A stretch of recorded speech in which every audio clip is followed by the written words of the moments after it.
is going to happen as he's building.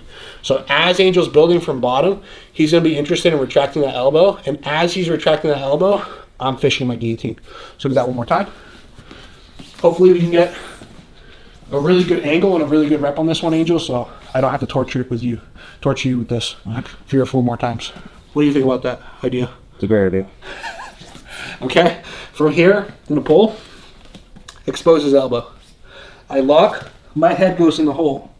I walk 1, 2, 3, turn my hips over, and put them over.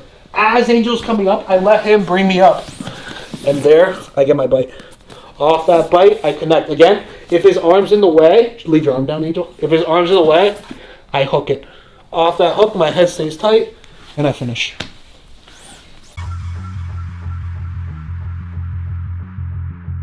Okay, now let's look at chaining anacondas with our guillotines, okay?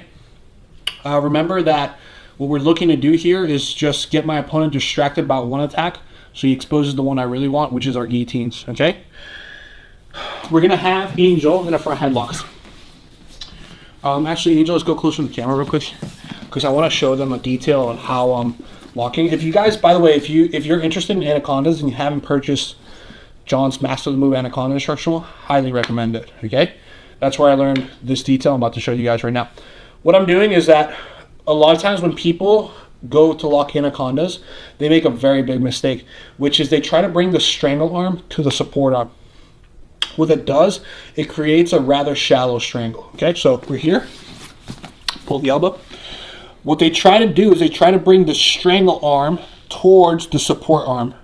And in so doing, they lock here, like so, but they lock in a very shallow fashion.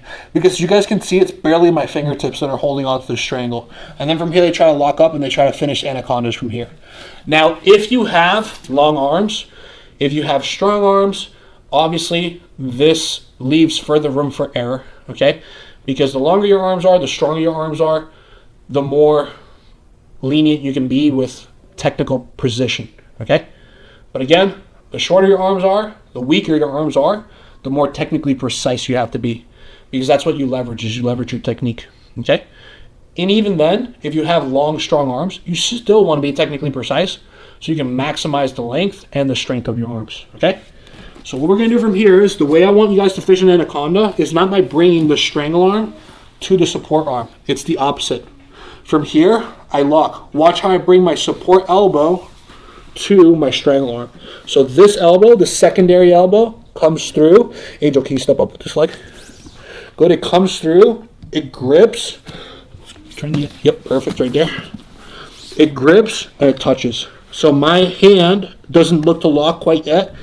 It reaches through, my elbow touches my own wrist, and my hand touches the opposite side. Let me do that on this side so we can see the opposite side. So from here, I'm locked. I bring my elbow inside, and I lock, and now this hand, look, it just touches the lat on this side.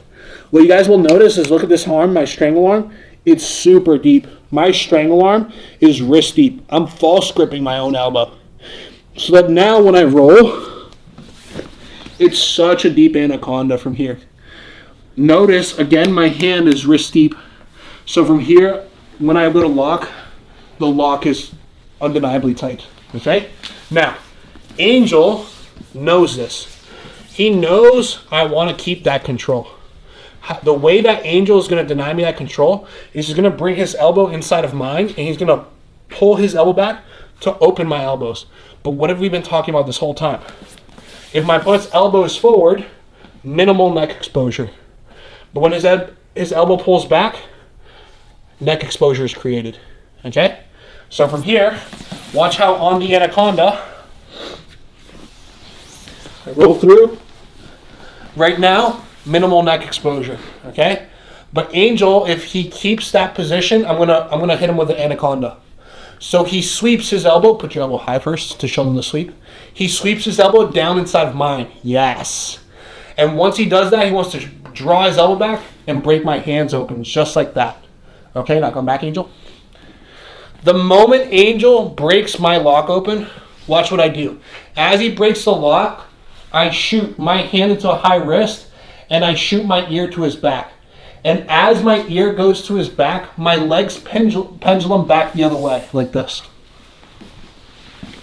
and that shoots a high wrist into place right from that position.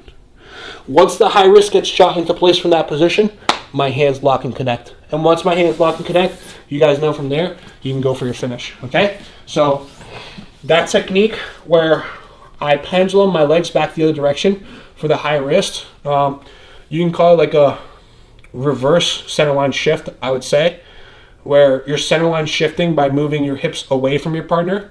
Typically, when you centerline shift, you're centerline shifting by bringing your hips towards your partner. This centerline shift is a little bit different in that I'm swinging my hips away from my partner. But as my hips are swinging away, it's giving me the bite I'm looking for, okay? Let's look at this a couple more times. Again, I set up my anaconda strangle by bringing my elbow to my strangle arm. I roll through. If Angel doesn't respect it, he's gonna get strangled. He's gonna respect it by sweeping his elbow down and breaking